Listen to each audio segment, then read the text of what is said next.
All right, we're getting into inverse functions. So we're going to look how to determine whether a function is one-to-one and then find a formula for the inverse. And so if we look at a relation here, so an inverse of a relation, notice is just simply switching the x and the y. Each one of these just switching the x and the y. So that's pretty easy to find. Just interchanging the first and second coordinates of each ordered pair produces the inverse relation. We can even see this in a graph if we switch the x and y values, that looking at, or I said a graph, at the plot of the points, looking at the inverse, and the line y equals x separates the relation with its inverse relation. And so if a relation is defined by an equation, interchanging the variables produces an equation of the inverse relation. These are just pretty straightforward, that you switch x and y. So everywhere you see a y, it becomes x. Everywhere you see an x, it becomes y. And then you solve this for y, and we can look at the graph and see what this looks like. Again, the y equals x reflects our relation and its inverse.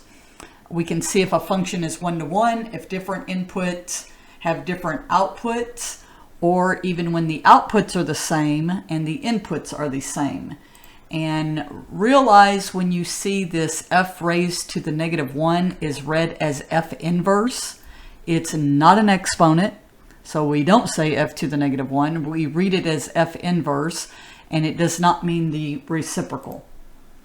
As I mentioned, with a one-to-one, if a function is one-to-one, then we can find its inverse, and that was exchanging the x and y and solving for y. We'll see here in a second the definition. The domain of a one-to-one function is the range of its inverse, and the range becomes the domain. If a function that is increasing over its domain or decreasing over its domain, then it is one-to-one. This horizontal line test is nice, that I can see if it's possible for a function to be one-to-one, and we can see in this case with the vertical line, it's not even a function, but the horizontal line test shows that a function is not one-to-one because it touches twice, more than once, I should say, the function.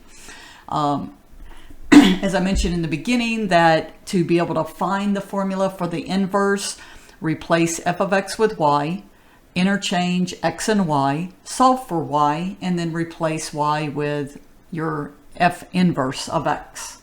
And so you will be working problems doing those.